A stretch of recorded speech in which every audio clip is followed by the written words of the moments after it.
Hey everyone, and welcome. Today, we are diving into one of the most important concepts in programming, especially when you're working with Arduino. We're talking about variables. If you've ever wondered how a program remembers, well, anything at all, you're in exactly the right place. Let's get right into it. So let's start with a really basic question. Think about it. When you write a program, how does it actually remember stuff? How does it keep track of a sensor reading or count how many times an LED has blinked? How does it hold on to information so we can use it later? Well, the answer is actually pretty straightforward. It all comes down to storage. Just like we use our brains or a notebook to remember things, a program needs a place to stash information away so it can find it again when it needs it. And this is a simple idea, but it's incredibly powerful. Without the ability to store and then later get that data back, a program would be, well, pretty useless. It couldn't count, it couldn't react to things changing, it really couldn't do anything interesting. So how do we solve this problem? The solution, the magic ingredient here, is something we call a variable. Now, I know that name might sound a little technical, but the idea behind it is super simple. Really, it's just a digital container for our data. That's it. At its heart, that is all a variable is. It's just a named storage spot in your Arduino's memory. You give this spot a name, you put a piece of information inside it, and from then on, you can just use that name anytime you want to get that information back. Okay, let's use an analogy to make this crystal clear. Imagine your piece of data is like a book. You wouldn't just carry that book around with you all day, right? No, you'd put it on a bookshelf so you know where to find it.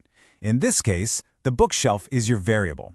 When your program needs that book, that piece of data, it just goes to that specific spot on the shelf and grabs it. It's really that simple. So, the big question is, how do we actually create one of these digital containers? Well, it's not complicated at all. In fact, you can think of it like a super simple recipe that only has 3 ingredients. Ingredient number 1 is the data type. This just tells the program what kind of information it should expect. Is it a whole number? We call that an int.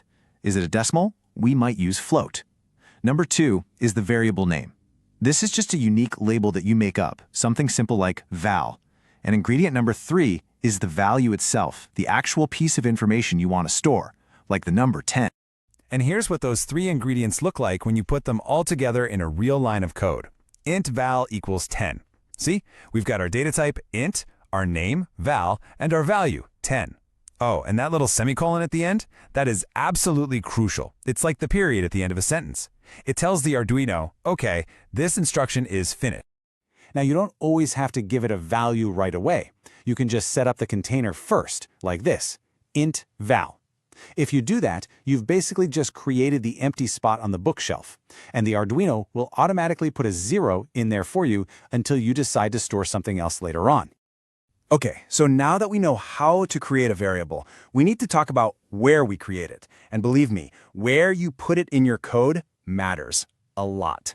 This brings us to a really important idea: global versus local variables. So this is a key question every single programmer has to answer. You've got your standard Arduino sketch, right? You've got your void setup function and your void loop function. So where does your variable go? Do you put it inside one of those or somewhere else? Well, if you declare your variable at the very top of your code, outside of all the functions, it becomes a global variable. You can think of it as public information. Any part of your program, whether it's in setup or loop or any other function, can see it and use it. It's available everywhere. But if you declare a variable inside a specific function, say inside void loop, it becomes a local variable. It's private. It only exists inside that one function. As soon as that function is done running, poof, that variable is gone. The setup function would have absolutely no idea it was ever there. So it really all just boils down to accessibility. Global variables are public, they're available everywhere. Local variables are private, locked away inside their own function. Getting this difference is a huge step in keeping your code clean and making sure different parts of your program don't accidentally mess with each other. Now, I'll be honest, there are some pretty advanced reasons to use local variables. But for now, don't worry about it too much. When you're just starting out, putting most of your variables right at the top as global variables is a totally common and really effective way to get your programs up and running. And just like that, you have unlocked a brand new programming superpower. Seriously, understanding variables is the key. It's what opens the door to creating projects that are dynamic, intelligent, and actually useful.